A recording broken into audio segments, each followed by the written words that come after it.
you hear that? I said I didn't want any daddy but him. Why don't you write that down? My name is Lucy. My dad, Sam, is different from other fathers. He works as a waiter at a coffee shop. He's been there for 8 years, but he still can't handle the register because he has the mind of a 7. A long time ago, my dad once took in a homeless woman. She was my mother. Not long after that, I was born. Dad excitedly held me in his arms, filled with joy. He named me Lucy, but my mother didn't stay. She was just looking for a place to stay for a while, not to take on the responsibility of being a parent. Soon, she disappeared into the crowd, leaving my dad standing there alone, completely lost. Dad had never taken care of a baby before. He didn't know why I was crying. He didn't know which diapers to buy, or what kind of formula to feed me. As a newborn, I completely overwhelmed him until our kind neighbor, Annie, noticed how helpless he was. Little by little, she taught my dad how to hold me, how to feed me, and how to be a father. Dad even relied on TV schedules to figure out when it was time to feed me. Even so, he did everything he could to take care of me. Dad has a group of friends who are just like him, people with intellectual disability. Each of them has their own limitations, but they're all pure-hearted and kind. They treated me like their own child. Dad worked while taking care of me at the same time. But as I grew older, he could no longer bring me to the coffee shop. So once again, he turned to Annie for help. At first, Annie wanted to say no, but that was when I softly called out her name. It was the very first word my dad had taught me. After that, Annie couldn't bring herself to refuse. Time passed quickly. I grew up more and more curious about the world. My head was full of endless questions. Dad never got tired of answering them again and again. Asked that question. Daddy, did God mean for you to be like this? Was it an accident? Okay, what do you mean? You're not like other daddies. It's okay, Daddy. I'm lucky. Nobody else's daddy ever comes to the park.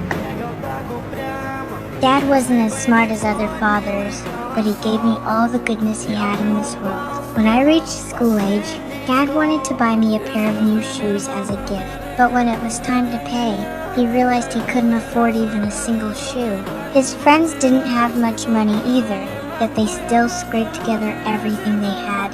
The kind sales clerk was deeply moved and gave each of us a balloon.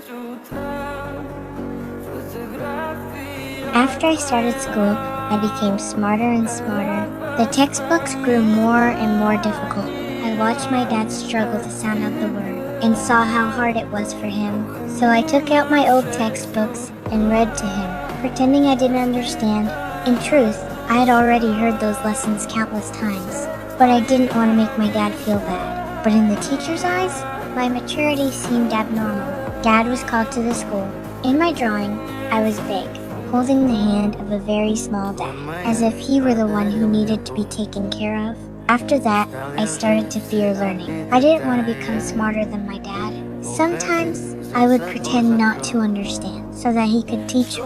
That was the only way I knew how to protect him. I'm stupid. You are not stupid. No, you are not stupid, so you can read that word. I don't want to be thinking. No, because that makes me happy. It makes me happy. What are you reading?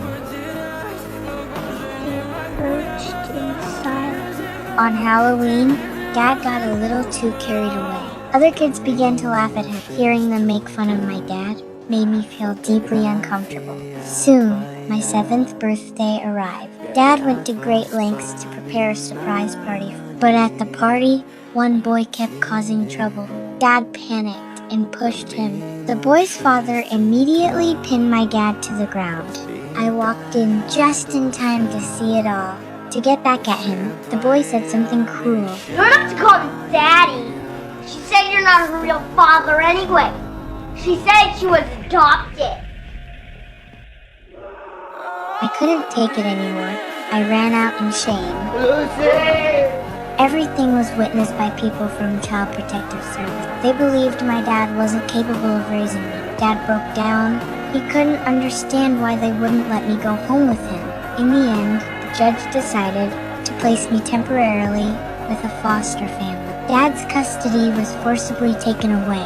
On the day we were separated, Dad held me and cried his heart out, but he couldn't stop them from taking me away. My foster mother was gentle and kind to me, but no matter what, it never felt like home. Dad secretly brought a bouquet of flowers to see me, but when he saw the yard full of flowers at the foster home, he felt he could never give me a better life. He thought I didn't need him anymore, so he turned away, heartbroken. What he didn't know was that I had been waiting for him all along and never saw him appear. Later, the lawyer Rita came to see my dad, hoping he would appeal again and bring me home. But this time, Dad chose to give up. You don't know what it's like when you try and you try and you try and you try and you don't ever get there. Because you were born perfect and I was born like this. After hearing all that, Rita gave him a comforting hug. Dad slowly pulled himself together. He moved to a place near my foster home and found a job. At first, he only watched me from a distance. Later, we finally met again. You never even came. You never called. You forgot about me. How could you forget me? Oh, I didn't forget you. I hate you. I hate you. Can you not be mad at me? Dad patiently explained everything, and little by little, I began to understand his struggles.